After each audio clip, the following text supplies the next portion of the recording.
థియేటర్కి వచ్చి చూస్తే ఆ గ్రాండియర్ మీకు కనిపిస్తుంది. ఇది డాకు మహారాజ్ అన్న, మేకు మహారాజు, రాజులకే రాజు మా డాకు మహారాజు. బ్రో డాకు మహారాజ్ ఎలా ఉంది అన్న? ఒక్క ముందు రివ్యూ ఇచ్చే ముందు ఒక్కసారి జూమ్ వేసుకున్నాడు. జై బాలయ్యనా వేసుకున్నావా?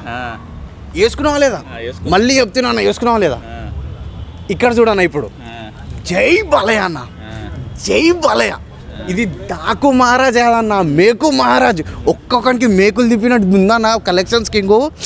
సినిమా జై బాలయ్య, జై బాలయ్య, జై బాలయ్యనే.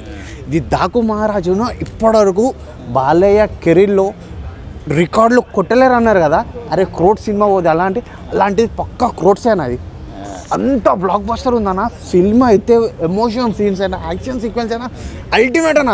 నేనైతే చాలా రోజుల తర్వాత ఆ జనరేషన్లో ఫ్యాన్ అయిపోవాల్సి వస్తుందన్న బాలయ్య బాబు. అంత బాగుందన్న సినిమా. తెప్పించాడు బాడీలో అన్న. ఈ చలికాలంలో మనం వేడి వేడి పునుగులు తింటే ఎలా ఉంటుందో ఈ సినిమా చూస్తే అలా వీటి వచ్చేసిందన్న మాలో. ఇంత కిక్ వచ్చిందన్న మాలో. ఓవరాల్గా సినిమా అయితే అంత బాగుందన్న సినిమా. నేను మళ్ళీ పోతా. మేడం మూవీ ఎలా ఉందండి? చాలా బాగుందండి ఈ movie, amazing. Bro Daaku Maharaj ఎలా ఉంది?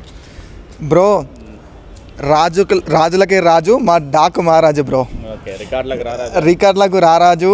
ఇంకా బాలయ్య బాబు గారి గురించి చెప్పాల్సిన అవసరం లేదు. ఆ లెవెల్లో ఉంది బ్రో పర్ఫార్మెన్స్. అసలు ఈ ఏజ్లో కూడా ఈ మన ఆయన గ్రూప్ ఒకటి ఉంటుంది కదా, విశ్వక్సేన్ కానీ అడవిశేష్ కానీ, వీళ్ళందరికి కూడా కాంపిటీషన్ అంటే బాలయ్య బాబే నిజంగా. అంత మ్యాన్షన్ హౌస్ గ్రూప్లో మళ్ళీ ఇంకా టాప్ ఈయననే అన్నమాట.